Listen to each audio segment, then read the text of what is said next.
Je vais vous expliquer ce qu'est la notion de vivre ensemble. Le vivre ensemble est le concept qui exprime les liens pacifiques, de bonne entente qu'entretiennent des personnes d'un groupe dans leur environnement de vie ou leur territoire.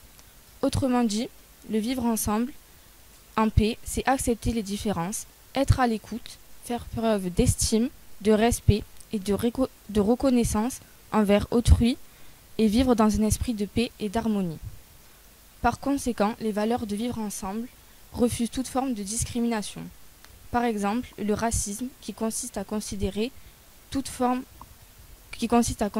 des personnes sont supérieures à d'autres, le sexisme et l'homophobie qui sont des formes de racisme, le sexisme qui est une forme de racisme envers les femmes et l'homophobie qui est une forme de racisme envers les homosexuels. Vivre ensemble, c'est refuser toute forme de harcèlement. Le harcèlement est un mode de persécution qui consiste à employer de façon répétée de paroles hostiles dans le but de démoraliser et d'affaiblir psychologiquement et physiquement la personne qui en est la victime.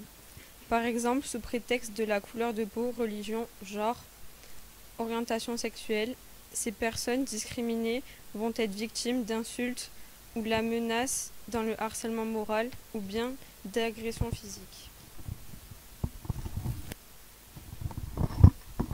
Vivre ensemble, c'est enfin rejeter l'exclusion, c'est-à-dire la mise à l'écart d'un individu ou d'un groupe de personnes sous prétexte qui ne correspond pas à leur domaine dominant. Pour illustrer toutes ces notions, nous allons présenter au film Incroyable équipe de Sébastien Glaubert en 2011. À la fin du XIXe siècle, le professeur d'anglais Conrad Koch revient d'un séjour en Grande-Bretagne. Il vient de découvrir un nouveau sport, le football. Il décide de faire découvrir aux élèves de son école ce jeu de pied barbare. Après quelques réflexions, les élèves sont finalement partants pour cette activité. Les autres professeurs sont contre la pratique de ce nouveau sport, mais les élèves se rebellent et réussissent à faire accepter cette discipline. Désormais, nous passons à l'évolution du groupe dans le film qui va vous être expliqué par Manon. Le groupe. Au début du film, on observe une forte exclusion de l'élève Just Bansed, qui est rejeté à cause de sa pauvreté et de ses différences.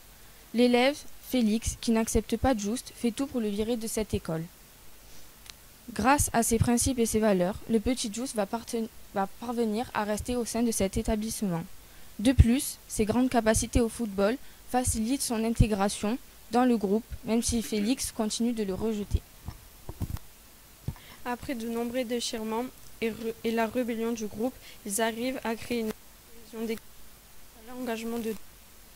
Le groupe finit par gagner le match contre l'équipe anglaise. Il n'est plus question de discrimination ni d'exclusion entre les riches et les pauvres. Le délégué de classe, Félix Hartung, qui a été le plus discriminant envers le pauvre Just, ne valide toujours pas la nouvelle activité du professeur d'anglais qui est le. Pourtant, Rosalie, la femme de ménage de la famille Hartung, s'intéresse beaucoup à cette nouvelle discipline. Du coup, Félix fait des efforts pour s'investir davantage dans ce jeu, grâce à quoi Félix et Rosalie se rapprochent. Conclusion. Au final, il faut retenir que vivre ensemble est une valeur essentielle de la démocratie, puisqu'elle est synonyme de tolérance, d'égalité et de respect envers tous.